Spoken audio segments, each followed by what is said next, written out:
Hello, my dear friend. My name is Amit Punya, and I am your English teacher. Today we will discuss about determiner.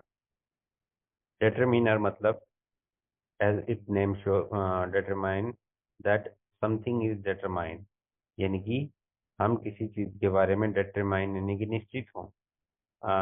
About which one, कौन सी, how many कितनी, whose मतलब किसका किसकी, how much मतलब कितनी अधिक.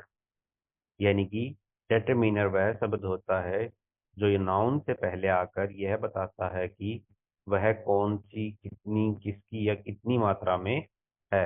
यानी कि उस नाउन को डिफाइन करता है, उसकी मात्रा बता सकता है, क्वांटिटी बता सकता है, उसके नंबर्स बता सकता है, वो कौन सी वस्तु है ये बता सकता है, या किसका या किसकी के बारे में डिस्कस कर सकता है. चलिए दोस्तों, कुछ एग्जाम्पल देखते हैं. सम. सम का मतलब होता है कुछ. What type of the word is sum? सम किस टाइप का वर्ड है? Some is a quantitative determiner. Some मात्रा बताने के लिए प्रयोग में होता है. The exact number is not known. यानी कि एग्जैक्ट नंबर नहीं पता होता. Quantity is not very small और नॉट वेरी लार्ज. यानी कि जो क्वांटिटी होती है सम के द्वारा जो दिखाई जाती है वो न तो बिल्कुल थोड़ी होती है, न ही बहुत ज्यादा. The sentence is affirmative. जो ये इसका इस्तेमाल अफर्मेटिव सेंटेंसेस में किया जाता है. चलिए दोस्तों, एग्जांपल देखते हैं. तो उपयोग प्लूरल काउंटेबल नाउन जैसे कि सम बुक, अनकाउंटेबल नाउन जैसे कि सम वाटर, दोनों के साथ ही होता है. लेकिन अफर्मेटिव सेंटेंस में अफर्मेशन को दिखाने के लिए, आई हैव सम मनी, मेरे पास कुछ पैसे हैं. यहाँ पर सम क्यों यूज लिया गया? क्योंकि ये अफर्मेटिव सेंटेंस है और मनी अनकाउंटेबल है, और यह मात्रा निश्चित नहीं है कि कितने पैसे उसके पास हैं. यानी कि कुछ के सेंस में हम सम का उपयोग करते हैं. सी बोट सम बुक्स, उसने कुछ किताबें खरीदी. There is some water in the fridge, fridge में कुछ दूध है. यानी कि पॉजिटिविटी को दर्शाने के लिए पॉजिटिव सेंटेंसेस में कुछ का मीनिंग दर्शाने के लिए सम का उपयोग करते हैं. इसी प्रकार एनी. एनी का प्रयोग नेगेटिव सेंटेंसेस, इंटेरोगेटिव सेंटेंसेस और कुछ अफर्मेटिव सेंटेंसेस जिनमें मैटर नहीं करता कि कौन सी चीज का चुनाव आप कर रहे हैं, तो ऐसे का अनकाउंटेबल नाउन प्लूरल के साथ, प्लूरल अनकाउंटेबल के साथ इसका उपयोग किया जाता है. जैसे कि do you have any question. Suppose करो कि मैं इंग्लिश टीचर हूँ, तो मैंने आपको एक टॉपिक एक्सप्लेन किया और उसके बाद पूछा do you have any question students, क्या आपका कोई सवाल है. She didn't make any mistake, उसने कोई भी गलती नहीं की. You may choose any book you like. जैसे कि मैंने आपको 5-6 कॉमिक्स दी और मैंने पूछा अपने फ्रेंड से तुम्हें जो भी पसंद है ले लो. Any one, any of these you can take. यानी कि इनमें से आप चूज कर सकते हो. देखो दोस्तों, ऊपर वाले दो सेंटेंस, एक तो था इंटेरोगेटिव, एक था नेगेटिव, और तीसरा अफर्मेटिव है. लेकिन इसमें चुनाव किसी वस्तु या किसी ऑब्जेक्ट का चूज करने के बारे में बात हुई है, यानी कि चुनाव करने के बारे में बात हुई है. तो इन्हीं तीनों सेंस में हम एनी का प्रयोग करते हैं, जबकि इसका अपोजिट सम, जिसे अफर्मेटिव सेंटेंसेस में उपयोग करते हैं जब मात्रा इतनी न तो ज्यादा हो और न ही कम हो. सम का उपयोग कुछ के सेंस में और एनी का मतलब कोई के सेंस में करते हैं. मच.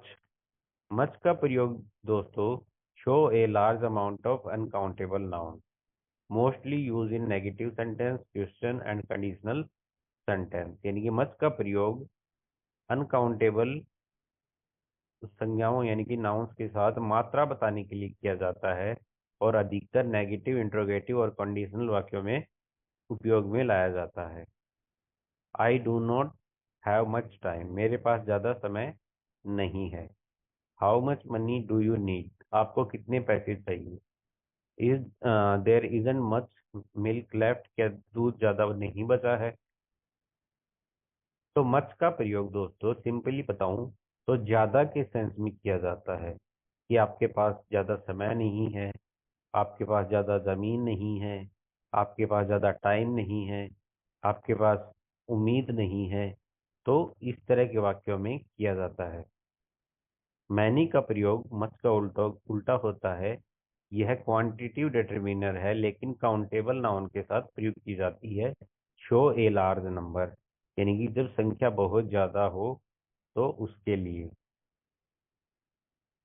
जैसे कि मच का प्रयोग हम अधिकता बताने के लिए करते हैं अनकाउंटेबल के साथ, वैसे ही मैनी का प्रयोग हम संख्या बताने यानी कि काउंटेबल नाउन के साथ करते हैं। I don't have any many friend, मेरे ज़्यादा मित्र नहीं हैं। How many students are present today, आज कितने स्टूडेंट उपस्थित हैं। Many books were donated to the library, library को कई किताबें डोनेट की गई। देखो दोस्तों, इन तीनों ही सेंटेंसेस में क्या हो रहा है, फ्रेंड, स्टूडेंट्स और बुक्स यानी कि काउंटेबल हैं और प्लूरल हैं। तो इस सेंस में इनका उपयोग किया जाता है।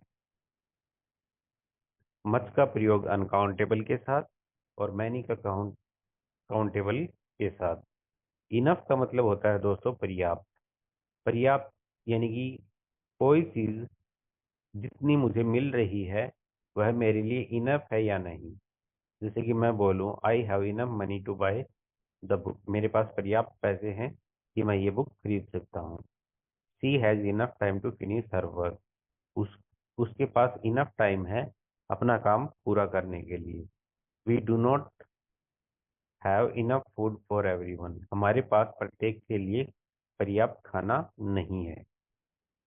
यानी कि जब ये किसी नाउन से पहले प्रयुक्त होता है तो इनफ काउंटेबल नाउन और अनकाउंटेबल नाउन दोनों के साथ प्रयुक्त होता है, यह दिखाने के लिए कि कोई चीज की जो मात्रा है वह सफिशियंट है स्पीकर के लिए या किसी और व्यक्ति के लिए, जिस ऑब्जेक्ट की जिसके बारे में हम बात कर रहे हैं। प्लेंटी ऑफ, प्लेंटी ऑफ का मतलब होता है बहुत ज्यादा या भरपूर, यानी कि इनफ जहां पर इस्तेमाल होता है उसका उल्टा प्लेंटी ऑफ। यानी कि इनफ के अंदर होता है एक लिमिटेड लिमिटेड स्पेस, जबकि प्लेंटी ऑफ के पास होता है अनलिमिटेड स्पेस। जैसे कि मैं कहूँ there is a plenty of water in the बोतल, यानी कि बोतल में बहुत ज्यादा पानी है, यानी कि बोतल लगभग भरी हुई है कि हर कोई अपनी प्यास बुझा सकता है। सपोज करो 10 स्टूडेंट हैं और एक बोतल रखी हुई है 2 लीटर की, उसमें पानी है और सभी अभी खेल के आए हैं तो सभी को पानी पीना है। तो टीचर ने कहा एक एक करके पानी पियो because there is a plenty of water in the बोतल, यानी कि एक एक करके पानी पी लो क्योंकि बोतल में पानी बहुत ज्यादा मात्रा में है। ए lot of, A lot of भी ए प्लेंटी ऑफ का ही रूप है, जो कि एक क्वांटिटिव डिटरमिनर है और शो करता है लार्ज क्वांटिटी ऑफ समथिंग। यह काउंटेबल और अनकाउंटेबल दोनों के साथ प्रयुक्त होता है। I have a lot of books, मेरे पास बहुत सारी किताबें हैं। I see drinks a lot of water every day, वह हर रोज बहुत सारा पानी पीती है। They have a lot of friends, उसके पास बहुत सारे मित्र हैं। यानी कि यह किसी चीज की बड़ी संख्या या मात्रा को बताने के लिए किया जाता है, जो काउंटेबल भी हो सकती है और अनकाउंटेबल भी हो सकती है। अगला है लॉट ऑफ। लॉट ऑफ का इस्तेमाल इनफॉर्मल सेंटेंसेस में किया जाता है, जबकि ए लॉट ऑफ का इस्तेमाल फॉर्मल सेंटेंसेस के लिए किया जाता है। दोनों के मीनिंग सेम होते हैं। There are lot of books on the table, table पर बहुत सारी किताबें हैं। She has lot of friends in the school, उसके स्कूल में बहुत सारे दोस्त हैं। तो it shows a large quantity of something. Okay दोस्तों, दैट कैन बी काउंटेबल और दैट कैन बी अनकाउंटेबल। अगला है ईच। ईच का प्रयोग होता है प्रत्येक यानी कि अलग अलग, यानी कि किसी ग्रुप में से इंडिविजुअली, यानी कि प्रत्येक थिंग या ऑब्जेक्ट को अलग अलग दिखाने के लिए ईच का प्रयोग होता है। जैसे कि each student has a notebook, हर छात्र के पास एक नोटबुक है। Each book on the shelf is new. Shelf पर रखी प्रत्येक किताब नई है। Each of the student is responsible for cleaning their desk. छात्रों में से प्रत्येक अपनी मेज साफ करने के लिए जिम्मेदार है। यानी कि हमने किसी ग्रुप को टारगेट न करके ग्रुप में से इंडिविजुअली जो अलग अलग को करके उनको टारगेट किया है। एवरी का मतलब होता है हर या समूह के रूप में। जब हम किसी ग्रुप में प्रत्येक को एक साथ डिटरमाइन करें तो उसका उपयोग एवरी के द्वारा करते हैं। Every student is present today. आज हर छात्र उपस्थित है। यानी कि हमने स्टूडेंट के पूरे ग्रुप को टारगेट करके कहा कि जितने स्टूडेंट हैं उनमें सभी के सभी आए हुए हैं। Every child need love and care. Every room is this house is clean. Every room in this house is clean.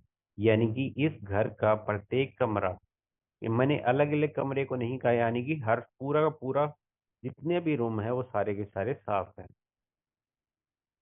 अगला है आइदर, दो में से एक। जैसे कि आपने किसी बच्चे के सामने चॉकलेट रख दी कि बेटा आप या तो डेयरी मिल्क ले सकते हो या फिर किटकैट ले सकते हो। यानी कि दो में से एक का चुनाव आपको करना है।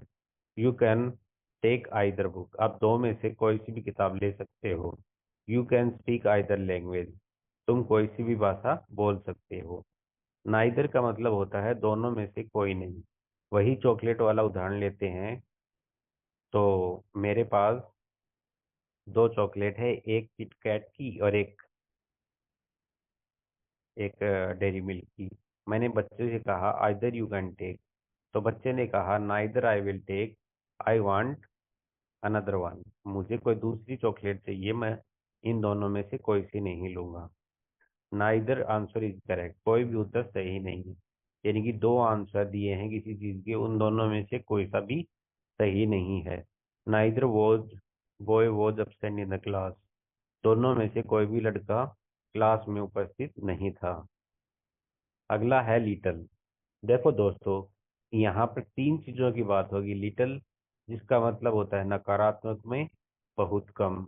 एक होता है ए लिटल जिसका मतलब होता है सकारात्मक अर्थ कम लेकिन सकारात्मक रूप से, यानी कि जितनी पर्याप्त यानी इनफ के तौर पर। और द लिटल का प्रयोग होता है जितना है उतना सारा का सारा। जैसे कि मैं आपको दो तीन एग्जाम्पल देता हूँ। मैं इस टेक्स्ट को नहीं पढ़ा रहा, मैं सिर्फ एग्जाम्पल देके समझा देता हूँ। लिटल यानी कि एक आपके घर में मेहमान आए हुए हैं, तो आपने कहा चाय बना लेते हैं इनके लिए। तो उसकी डॉटर ने कहा मॉम आज दूध बहुत लिटल है, यानी कि there is little little milk, यानी कि दूध इतना है कि चाय नहीं बन सकती। अगर दूसरे केस में कहें, अगर उसने बोला होता a little milk is in the fridge, तो यानी कि फ्रिज में इतना दूध है कि उनकी चाय बन जाएगी।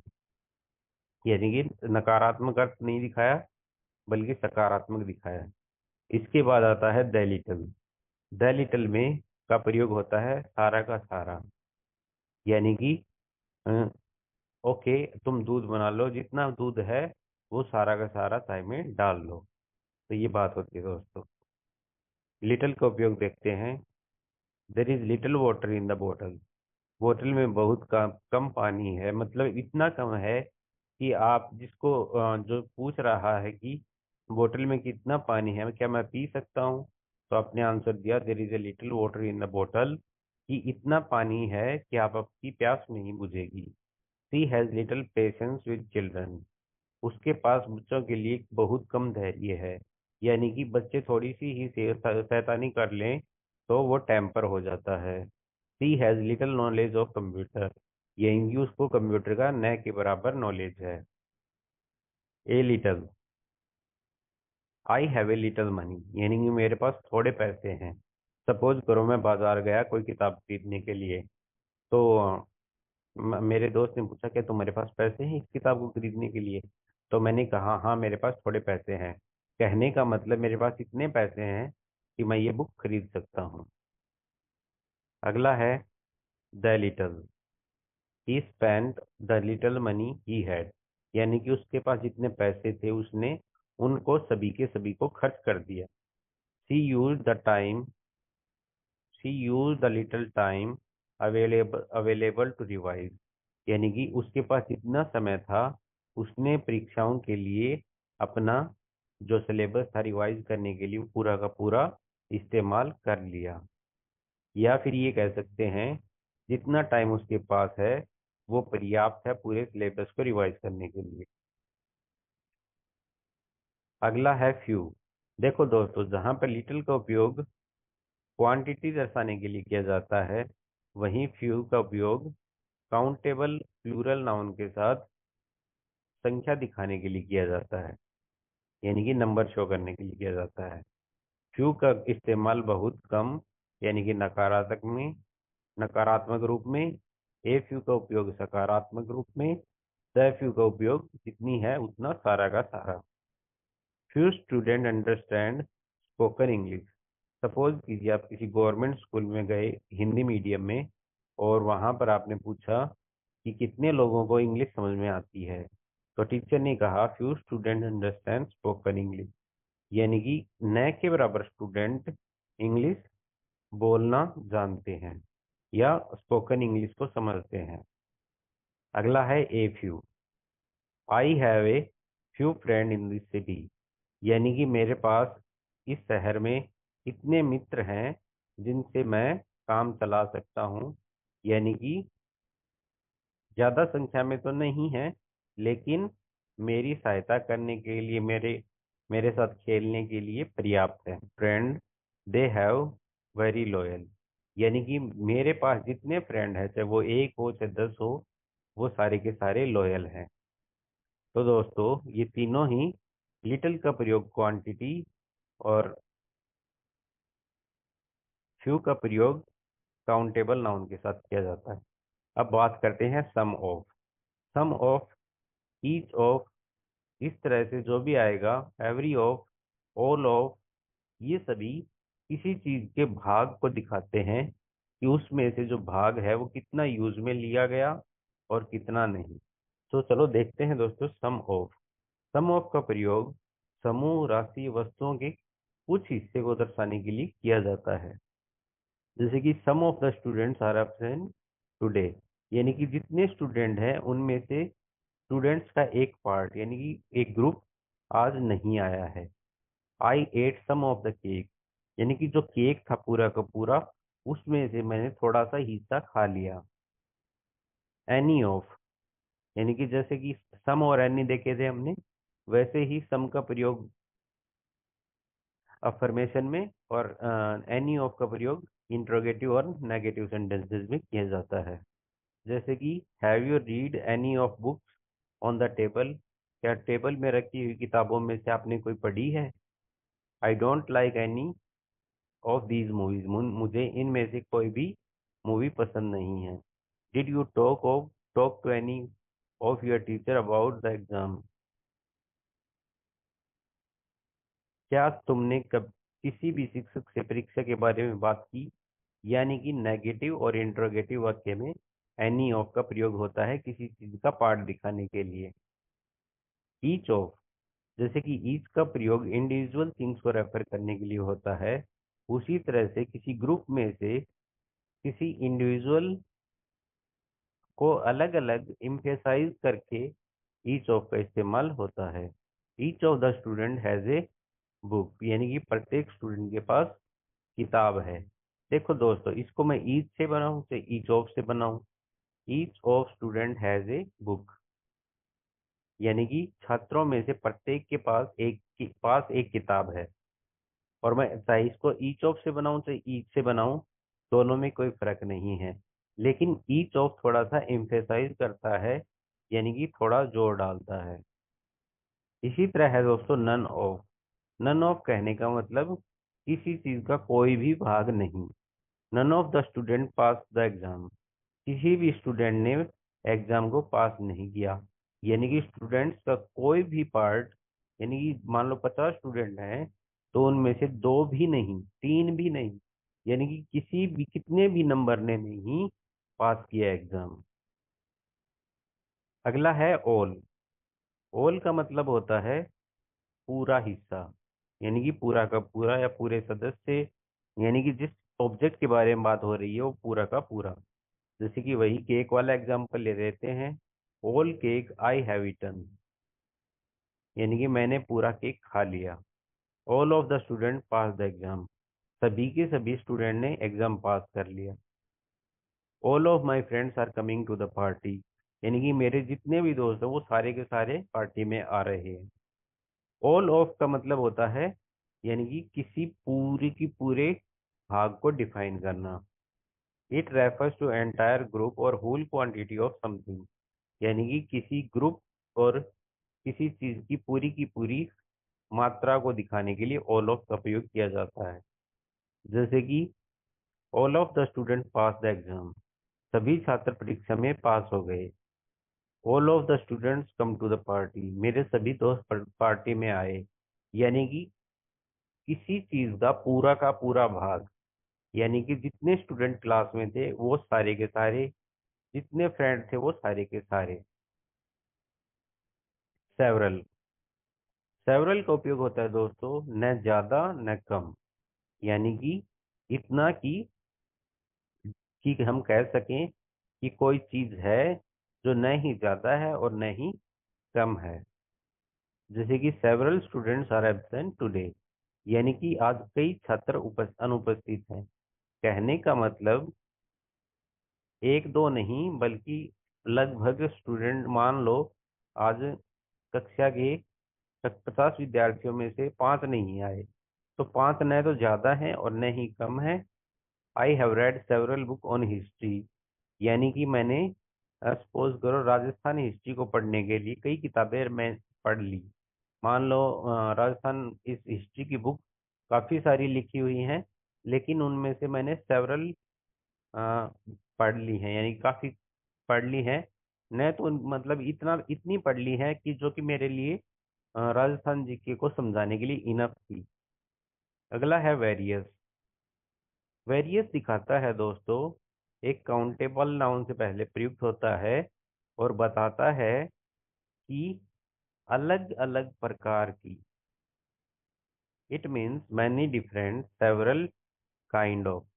It will use with plural noun, यानी कि various book are available in the library, यानी कि लाइब्रेरी में अलग अलग सब्जेक्ट की बहुत सारी किताबें मौजूद हैं। She has worked in several companies, यानी कि उसने अलग अलग कंपनियों में काम कर लिया है, यानी कि कोई आईटी की है, कोई हार्डवेयर की है, कोई किसी और चीज की है।